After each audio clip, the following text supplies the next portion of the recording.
Vítajte pri 10. diele podcastu Don Senior odhaľuje. 10. diel, priatelia. To už je taký menší míľnik, takže ďakujem všetkým, ktorí ste tu od začiatku a aj tým, ktorí sa práve pridali. A keďže dnes máme jubileum, povieme si o niečom naozaj veľkom a tajomnom.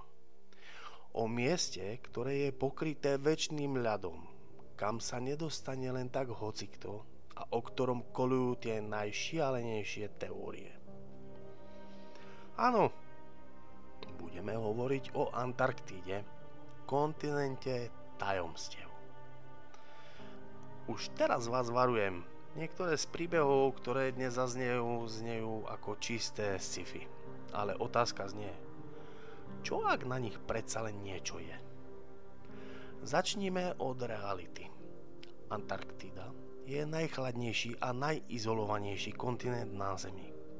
Žiadne mestá, žiadne národy, iba vedecké základne.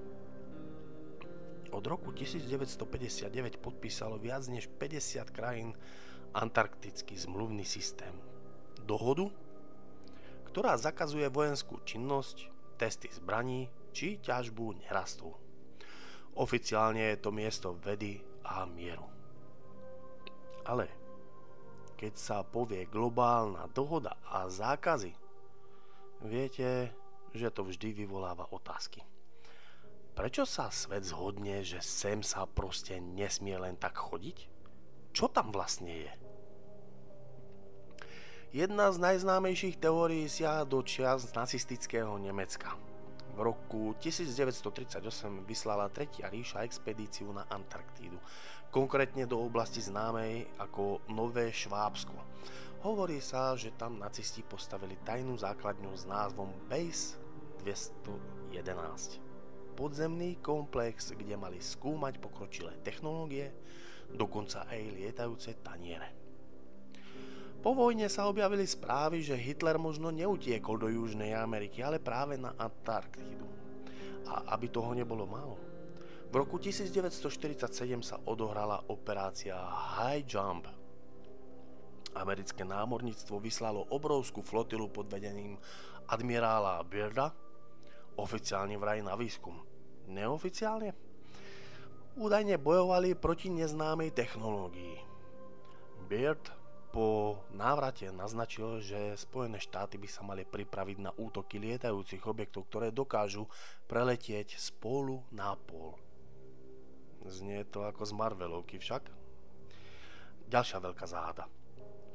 Satelitné snímky odhalili útvary v tvare pyramíd. A nie, nemyslím tie malé kopce, ale takmer dokonale symetrické stavby, ktoré pripomínajú egyptské pyramídy. Náhoda? Alebo dôkaz, že Antarktída kedysi nebola pokrytá ľadom a existovala tam vyspelá civilizácia? A potom je tu jazero Vostok. Obrovské sladkovodné jazero ukryté pod 4 kilometrami ľadu. Úplne izolované od sveta možno milióny rokov. Keď ruskí vedci prenikli dovnútra, našli tam mikroorganizmy, ktoré nikde inde na Zemi neexistujú. Otázka znie, čo ďalšie tam môže byť? A teraz prichádza tá šťavnatá časť. Niektorí tvrdia, že práve na Antarktíde sa nachádza vstup dovnútra Zeme, takzvaná teória dutej Zeme. Iní hovoria, že pod ľadom sú mimozemské základne, s ktorými vlády spolupracujú. Objavili sa dokonca videá a fotografie obrovských otvorov v ľadovcoch, ktoré vraj vedú do podzemných hangárov.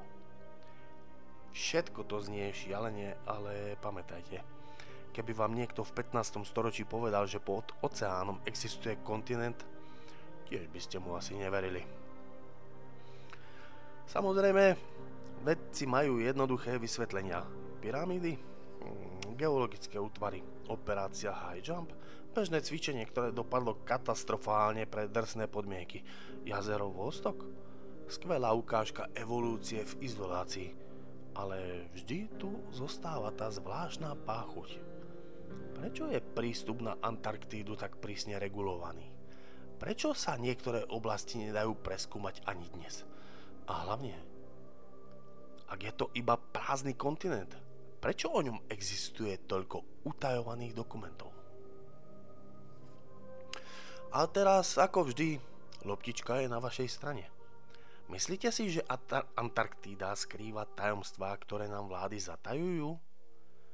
Veríte verzii vedcov alebo skôr tomu, že tam naozaj existujú podzemné základne, možno aj cudzie civilizácie? A keby ste mali možnosť, išli by ste sa tam pozrieť? Aj za cenu rizika, že sa už možno nikdy nevrátite? Priatelia, toto bol 10. diel podcastu Don Senior odhaľuje.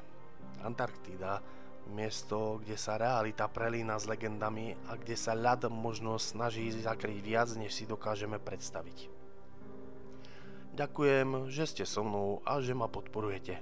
Nezabudnite sa prihlásiť na odber, ohodnotiť podcast a hlavne podielte sa so svojimi názormi. V ďalšej epizóde sa pozrieme na ďalšie tajomstvo, ktoré nám rozhodne nedá spať. A pamätajte, svet je plný záhad a nie všetko, čo je skryté pod ľadom, by malo zostať pochované.